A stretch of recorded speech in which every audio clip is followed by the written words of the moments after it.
Welcome to It's Art, Let's Talk About It, a podcast sponsored by the Museum of Western Art in Kerrville, Texas.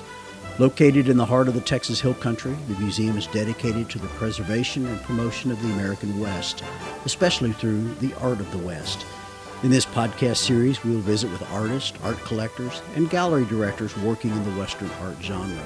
We'll talk about the history and heritage of Western art, and we'll talk about why talking about Western art is so important. I'm Darrell Beauchamp, the Executive Director of the museum, and I'll be your host for It's Art, Let's Talk About It. The podcast is a member of the Texas Hill Country Podcast Network. Today, Darrell visits with Phil Bob Borman, well known for his paintings of the sky, clouds, and cloudscapes. I know you'll enjoy this episode. Our guest today on It's Art, Let's Talk About It is our good friend and a supporter of the Museum of Western Art, Phil Bob Borman, and welcome to the show, man. Oh, thank you very much, Darrell. Yeah, we're glad to have you. You know, these podcasts have been an interesting adventure for us because I know so many artists and so many guys like you that I've known, and we can have a conversation, and then I say, hey, let's get on the microphone and actually talk about art, and everybody freaks out a little bit. They go, man, I can't talk about art. I've been it all my whole life, and that's all I talk about, and yet I can't talk about it if you ask me to, right? Yeah, you're grinning, but I'm freaked out. With your work over the years, and for those of our listeners who are not familiar, website is Phil Bob Borman. Phil Bob Borman, fineart.com. .com, and so you can go out there as you're listening to that, and a lot of people do this, Phil Bob. They listen to the podcast and they get on their laptop and they go out and they search, they play along, if you will. Awesome. And that's spectacular. And so, yeah, philbobborman.com. And let's talk about your career. You go back, we were joking earlier, but you go back a long way in the Western art world, in the landscape business and painting. Let's talk about your career. How'd you get started? I started doing pencil drawings, and at the time I was cowboying. I did working cowboy pencil drawings, and then when I was at Sul Ross, my mentor was a sculptor, and I thought, I'll just start sculpting. And so I did sculpture for 15 years, doing working cowboy genre of sculpture, and so that's really what kind of boosted me into it. And in fact, I was privy to go to some of the CA workshops here at the museum when this was the Cowboy Artist Museum back in the 80s. And in fact, a lot of the who's who of today were in workshops. Tim Cox, Bruce Green, Jason Scull, a lot of us, we came up together. Yeah. And it was in doing that, and I did that for, like I said, 15 years. And then I laid out for about 10 years. I was in full-time ministry. And then one day the Lord said, start painting. And I went, okay. And and that was our conversation. Noah, build a boat, you know what I mean? Phil Bob, start painting. That's right. It's never rained. What are you talking about? Even during that 10 years that I didn't realize I was really out of the art world, I still did some projects and stuff.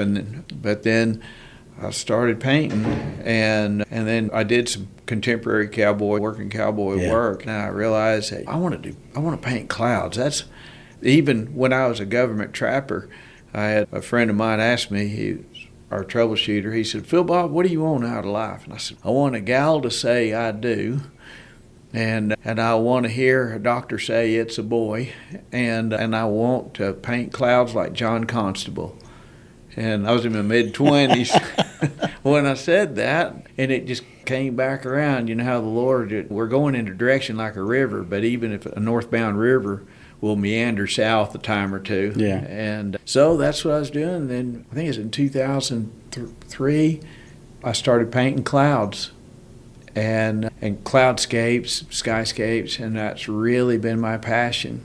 And I'll do my landscapes.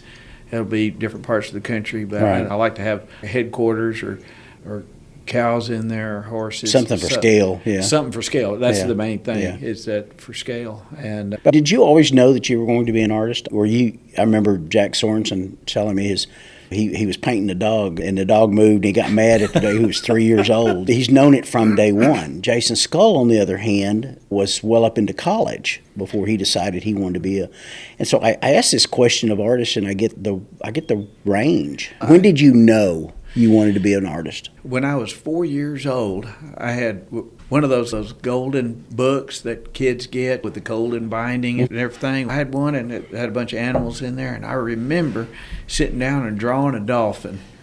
I looked at the picture and then drew it. I went, hey, that looks like that. I drew the Pirate on the Match book cover to win the free art classes. They weren't free, but in fact, I even sent off for that art course thing that you can get on TV. Yeah. But when I was 4, I started drawing, and I knew I wanted to do that. But when I was 14, I came in. I was a busboy at a restaurant, and came in. Got in about 2:00 at night, or in the morning, and I started drawing, and a buddy of mine was spending the night, and I told him I stayed up drawing until daylight, and I said, I'm going to be an artist one of these days. And then, as it worked out, all through high school, I was in art classes. And usually you don't, but I transferred over, and just things worked out. I was at the right place at the right time. And so I've known most of my life that I wanted to be an artist. You spent a bit of your career as a sculptor. I did. And we still occasionally see on the market Phil Bob Borman sculptures. But you're known today almost exclusively for what you've jokingly called you're a painter of humidity. Yes, cloud, right. Things that don't really exist that you can't touch. But why clouds? You mentioned earlier, you said you thought, man, I want to paint clouds. But what's your fascination with atmospheric pressure? Really, it's painting God's glory. Yeah. Really, that's where it stems from. And that's what I see when I also see rain, and I'm thinking, all right, that's many inches, that's grass that cows eat, and all that good stuff. But that's, I don't know, just seeing him in every sky. And that's why I went into that. And I came even back when in my 20s, when I told Bill that I wanted to paint clouds like John Constable. And I remember saying that, and I thought, why did I say that? There's a whole lot of things to paint. You were recently in our Heavens Declare show, which was perhaps one of the best well-received shows at the Museum of Western Art that I think we've had in, decades. It was so well-received. You're part of that. Talk about that experience of being in a room full of, there were 12 other just phenomenal cloud painters. Oh, yes. Was that... A lot of people, when you put a work in a show, you're one of maybe 2 or 3 So you were recently in our Heavens Declare exhibition, and that was pretty phenomenal, being able to see that many painters of the heavens all together. Usually when you're in any show, there's 2 or 3 people who paint the clouds, paint the heavens. And let's talk about that Heavens Declare the Glory of God exhibition. There were 12 pretty phenomenal painters. There was. In that group. I was blown away. And to tell you the truth, I was humbled to be in the company of these so accomplished artists, and from all over the country, and painting in so many different ways. Yeah. And from contemporary to super real to representation. Yeah, we had some guys like Michael McGrin, who paints a little more contemporary out there. Yes. And David Grossman. Yes. Was just out there as far as what we traditionally show, but man, they were so good. And it was so well done. It didn't matter which way it was brought. It was so well done. Every artist in that show was a master. Before we started, about every single artist in there would walk up to somebody else and say, gosh, I wish I could paint like you. Oh, that was it. It was, we all, when we first met and we were walking around everybody was looking at everybody's work, and I believe everybody had it said to them, and everybody said it, would walk up and say, I wish I could paint like you. And then they turn around, I wish I could paint like you. For their guest listeners who may not understand, the Heavens Declare, Celebrating the Glory of God was an exhibition we did last year. Yes. And a book is available. I want to point that out in the museum store. It's a really well done book. Includes 4, I think. I believe there's 4 images of everybody's works in the thing. And that's available to the museum store. All you got to do is call the Museum of Western Art and say, I want that book, and we'll sell you one. And it was so well done. But our online catalog for that show, our online flip book, is available at the museumofwesternart.com. And that includes all of everybody's works. So it's a really full deal with it. I think, tell you the thing that was really fascinated with is that I knew you as a cloud painter, but I had never met Linda Glover Gooch. And she's turned out to be one of our friends here at the museum. Yes. I'd never had a chance to spend any time with Laurel Daniel, cloud painter out of Austin, Texas. Denise LaRue Malky, I knew. I've but known Denise we've for a known bunch of Denise, but years. that's how it all got started, was trying to put together this whole concept, her baby, if you will, Yes. her idea, which, boy, just turned out so wonderful for us. I remember the first time when Denise, I guess you and Denise had been talking, and I guess it's been 2-3 years ago, and she called me and asked me what I thought and if I'd be interested. I went, boy, yeah. And that's neat. We were kidding around. People said, what do you do? And I said, I paint humidity for a living. I thought, oh. Only in America can we do that. I'll never forget being at that show, and I think it was that show. Well, we're just going to say it was at that show that we had and I'm not going to name the client, but had a lady standing there in front of one of your major big works, and she was staring at it. I said, and that's a lovely piece, isn't it? She said, yeah. She said, there's only one problem, it's the size. And I said, yeah, it's big, isn't it? She said, oh no, it's not big enough. That's right, and and that particular painting was like 4 foot by 8 feet. Yeah, it was 32 square feet or something. It was massive, and she said, "Oh no, it's not big enough." And so we got the two of you together, and you were able to do a commission, which is working out well for you. Enjoy that. But it's fun when people are inspired to buy the work and see the work, and that show was one of our top shows. It was so well received. Why do you think it was so well received? Why the clouds? It's just clouds, Phil Bob. That's true. We could have been a room full of people painting buckets. Yeah. I would say the one thing that made that particular show unique is that every artist is a believer. Yeah. And they're all, even though we're saying different things, but it's all the intent is to glorify God. Yeah. And so that was so awesome getting to enjoy that, and I believe that permeated the room. Yeah. And like I said earlier, everybody is a master at doing it. There was not any slouch in the group. And Well, maybe no, I'm just kidding. So the 12 of you who are out there listening, one of you was a slouch. I'm just kidding. yeah, no, and if y'all don't know that yet, yeah, Darrell's looking at me. No, but they were just tremendous. Yeah. Every single one of them. Like I said, there's been a number of them that I have really enjoyed getting to know. And you were talking about Linda, that we've become great friends, and I'd seen her work, but I'd never met her. Yeah, I'd never seen her work until I was introduced to it for that show. Yeah. I had never had a chance to spend any time with John Taft. Yeah, and he's an awesome guy. What a super guy and a phenomenal artist. Yes. He is. But the heavens declare. You mentioned faith. Let's talk about that. Your faith in your art and the faith that you show. That's not just an act. You portray that, project it, try to live it. I do. As part of your art. That is my intent. Yeah. You know, and that's the thing about art is it is another language. And your intent will always be seen. And so if I were to paint something just because somebody would buy it, that intent will be seen. And so that innately what my intent is to glorify God. No matter what, if I'm painting a fence post in down there, I'm doing it as unto the Lord. And I, as an artist, the artists themselves are anonymous. Your artwork is well known, but the artist is an unknown entity. And so I could be standing in the gallery or the museum, and somebody will recognize my work, but not know what I look like. And what's probably one of my greatest honors is to be standing next to somebody and they're looking at my work and they say, wow, I feel God in this.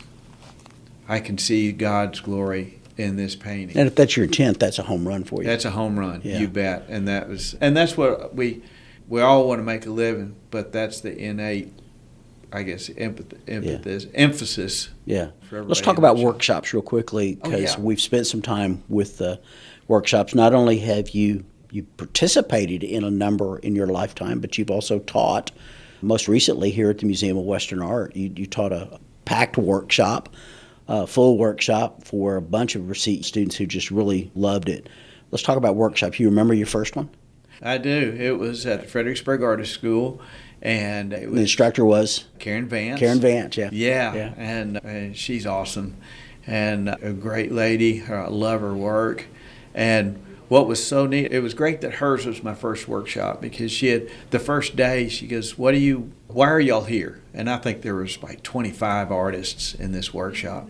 And it came around to me, and I said, I've got something to say. I said, I'm not sure what I have to say.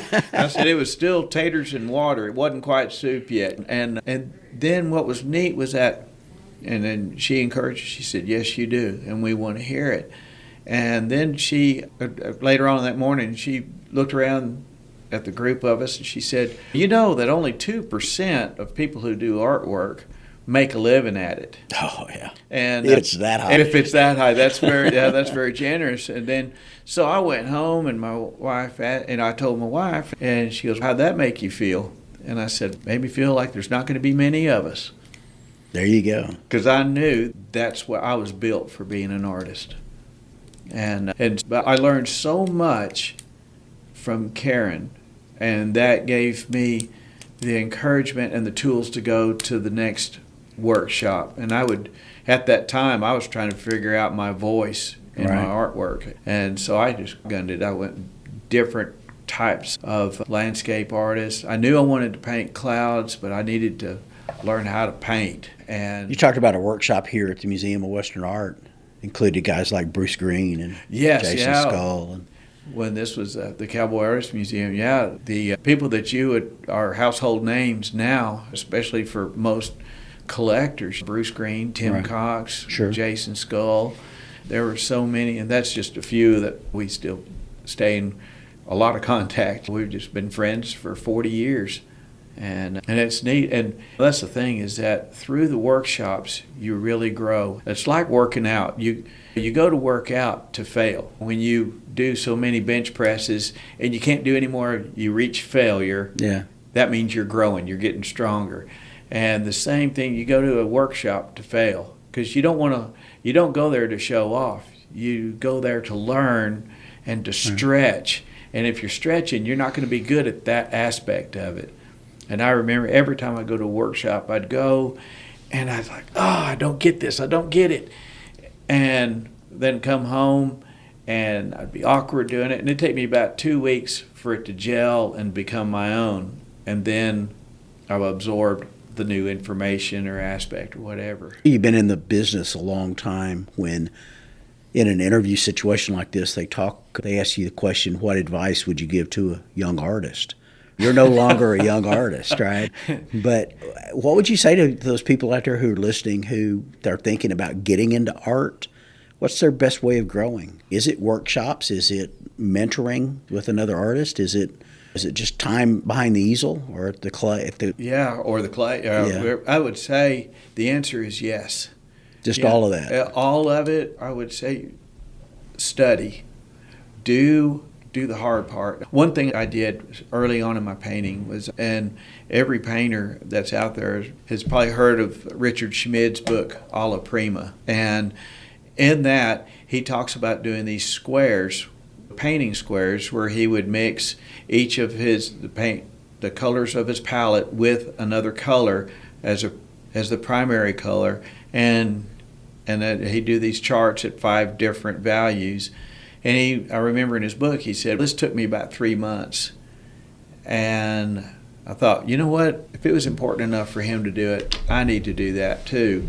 And so I took 3 months to do my own color charts actually I used his palette because I didn't have my own palette at that time.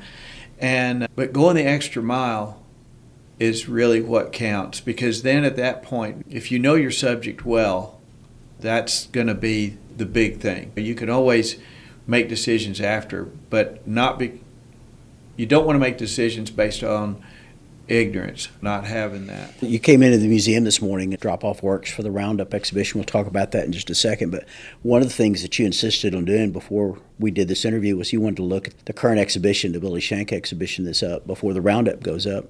Billy Shank is not your style. No. But I got a feeling that you wanted to look at it because you wanted to see what you could pick apart. You wanted to see what he's doing that's made him so phenomenally successful, so wonderful, so well known, and how you might incorporate that into your art. Is that one of those subconscious ways of saying, look at art, look at lots of art, Yes. look at other people's works. And I would say always, I'll go into galleries. To that new student, I'm saying to that person. Yeah, to the new person is always go in, pick your favorite artist, and then ask the question why. Yeah. And why do I like this particular artist? And what is it that makes his or her work sing to you? And I used to do it when my boys were young. I'd say, y'all pick your favorite top 3 paintings in this room, and we go to the gallery or a show or something. Right. And I said, I don't care what reason, but you have to have a reason. And it makes you think. And I would say for a definite, if you could find someone to mentor under or to be mentored by, that's awesome. But I would say, I would say workshops first, because that way you're having to do the groundwork. And I would say a mentor will help you refine your voice and everything. And also is that the pursuit of excellence is what makes a great artist. Yeah. And mediocre has nothing to do with skill level. You could be a very beginning skill level and still pursuing excellence, and you're collectible at that point. You could be, let's say, if there was a distance, so let's say 100 feet is excellence. You could be at 75 or 85 or even 95 feet, but if you stop growing, you've become mediocre. And so pursuit of excellence is not a destination, it's how you look. And I had a young artist come in to the gallery, to the museum recently and say, I really love the work of this particular artist. How do I get into a workshop with that person? And I happen to know that artist, a senior artist, one you recognize, doesn't do workshops anymore, doesn't teach anymore, he doesn't. Right. I said, you pick up the phone and you call and you say, I'm a new artist and I'd like to pick your brain for 1 hour a month. Yes, yeah. And she came back to me and she said, and I'm going over to his house and we're going to sit down and talk about color palette again. And she said, she was like a kid in high school again. She was getting to go.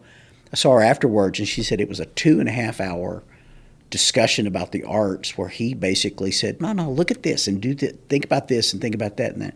And she said she grew in that 1 hour. Yes. So much more than she could have grown trying to figure it out on her own. And yeah, people want to think that artists are, especially the really good ones, they're unattainable, they're unapproachable, and yet pick up the phone and call. That I would say of the artists that I know, 100% of them would love to share.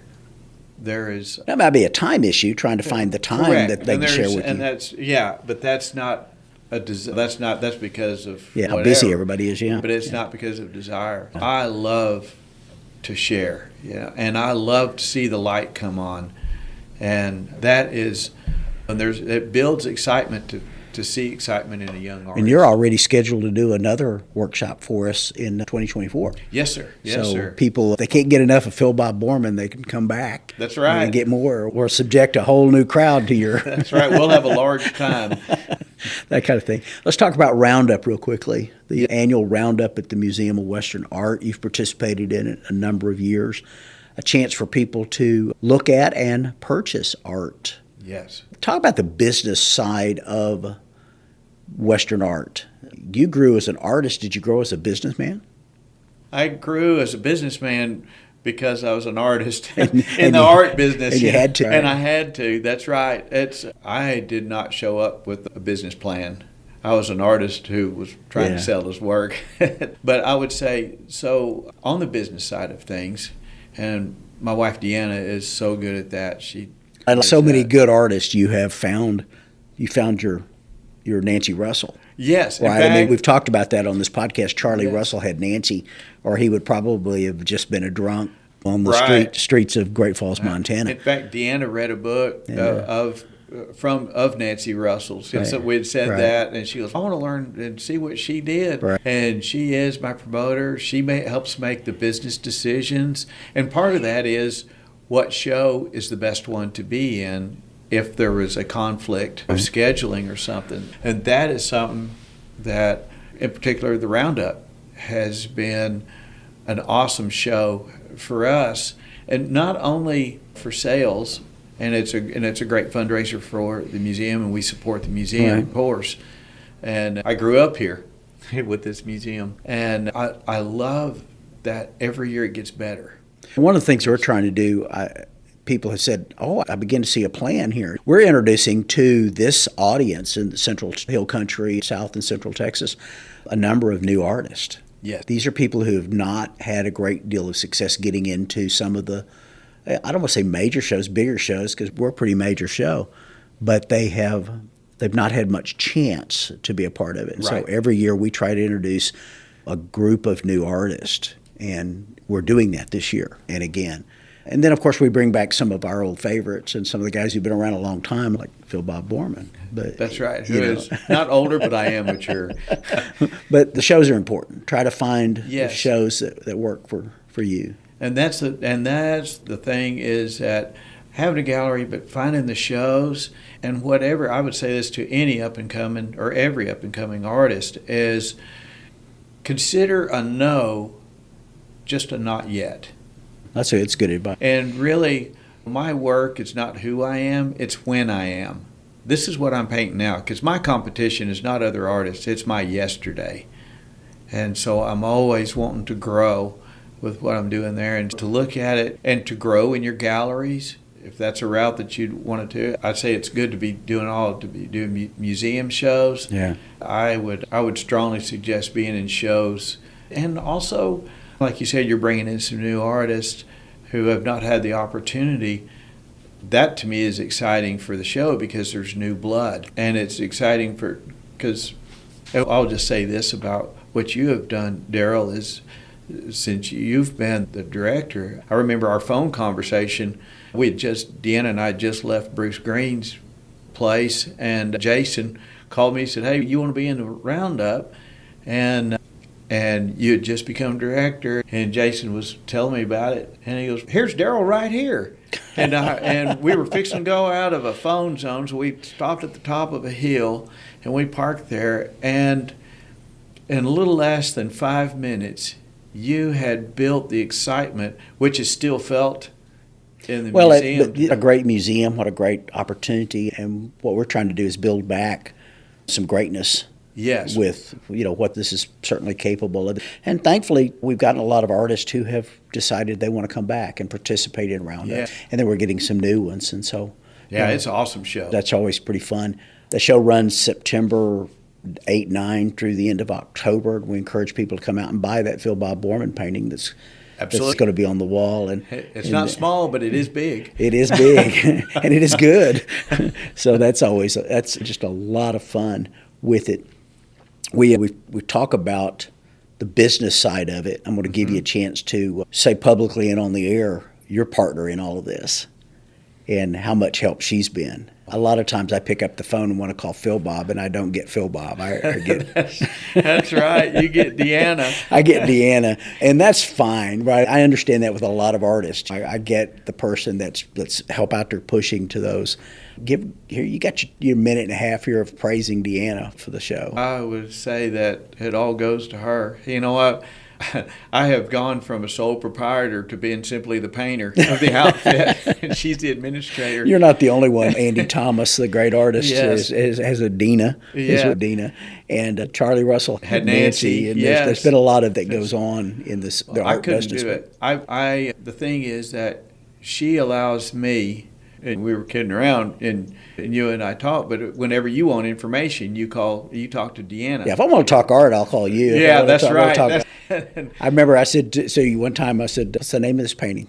And you said, I don't know, let me call Deanna. That's right. Usually I remember the painting, but I title them, but that has got to be, one. honestly, in all fairness, in all sincerity, that has got to be a real blessing for you to have somebody that takes that off of your plate. Yes, it is. It is. And really, and also to have someone who believes in you.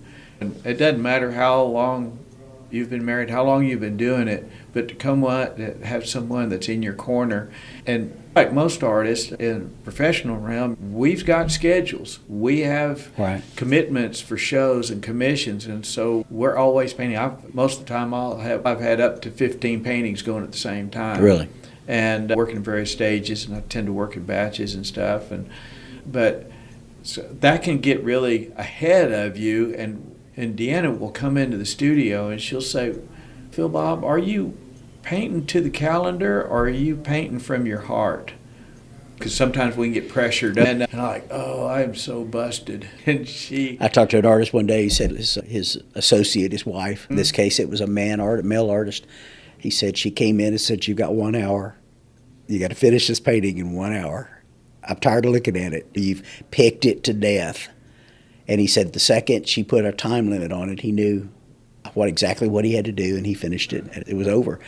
I said, "Would you still be painting on it?" He said, "Oh yeah, I still." Yeah. When He said it was one that was never going to end. That's right. When you start picking, it'll never stop. But I would say that is probably one of my biggest blessings is having Deanna doing the business, coming alongside, and while she's not in the studio with me while I'm painting, every painting, when I get to completion, the painting I just delivered this morning here at the museum, yesterday evening, or day before yesterday evening, I said, Deanna, please come in here. I want you to see. She knows what I want to say. She knows where I'm headed. Yeah, really throughout the process. Like, it ain't Haynes till she says it's Haynes. And so I asked her, and I said, what do you think? And I love that she tells me the truth. Yeah. If I want somebody to butter me up, I'll call my mom. Yeah. But she knows where we're headed, what I'm after. And she'll ask a question. Do you want me to look at this in the painting? Or if we always see something in the clouds. Oh, I see a deer. Yeah. Or I see sometimes you don't want people to be able to see a deer. That's right. Yeah. Or I see a sheep wearing a sombrero. I'm like, we shouldn't be singing that. No, what you want to see. Talk about your day. Do you paint every day? Pretty much, yes. Pretty much. That's your goal, at least. Yes. I know you're on the road today, and for a couple of days you're not going to get a chance to paint, but do you paint every day? Yes, when I'm home, I paint every day. And on Sundays, I may not, but I still go into the studio, and I'll be thinking on a piece, but it's repetition. I'm always, on my days that I paint, at least 6 hours, sometimes 12. It just depends, but I'm always working on, even if I'm not painting, I'm toning canvases. I'm studying, looking at sizes and images for different sizes for different shows. So I'm always in my studio working on stuff. Talk about real quickly the joy you might get from seeing your work in someone's home. I've walked into homes here in Kerrville even, and walk in the foyer, and there's a giant Phil Bob Borman painting. And I think, I get excited just knowing the guy, right? I want to take a picture. Hey, did you know this was in the lobby of such and such? What does it mean for somebody to collect your work or to buy your work? Does that become a special relationship at that point? Oh, absolutely. The collectors that we have enjoyed over the years have really become part of the family, and they are rooting for us. To me, it's an honor, and it's very humbling that someone would want to purchase one of my paintings. It doesn't matter if it's a 5 by 7, 5 inches by 7 inches, or 5 foot by 7 foot, exactly, and I do them all. And it's never, and I would say this is across the board for 99% of the artists, is that you never feel entitled, you never feel like, oh yeah, this is what happens. No, it's every time it honors me. What's next for Phil Bob Borman? Are you going to keep painting humidity? I'm going to keep painting humidity, and one of the things this next year is that, and I've been kicking it around, is we want to getting back into sculpture as well, and so it'll be coming alongside of what I'm doing with my painting. So I'm not going to slow down on my painting. I'm just going to be bringing back some of my sculpture, and I've got a couple of pieces that are in the clay. We've been doing a lot of moving this last year, so as soon as we get settled in, I'm going to bring it all out, and that's going to be pretty much it. And also, I would say that doing the workshops, I love to share what I have. I'll share everything but my toothbrush. Yeah. I get real narrow on oral hygiene, but it's so fun getting to pour into others. And like I said, watching the light turn on. And in every workshop, I've always said, hey, y'all, we're in this together.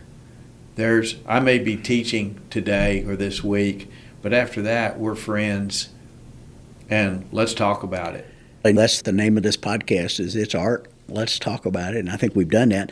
People want to know more about Phil Bob Borman. On our website, we'll post as part of this, your website and ways to contact you. Is that the best way to do it? Reach out to you on your website? Yes, yeah, that'd be the best. They want to know more about the work. There's examples of the work. Yes. Give us those addresses and phone numbers or Okay. whatever again. Yeah, it's philbobbormanfineart.com. Just spell it out. P-H-I-L. Yeah, PHILBOBORMAN.com. Yeah. I got that part right. Yeah.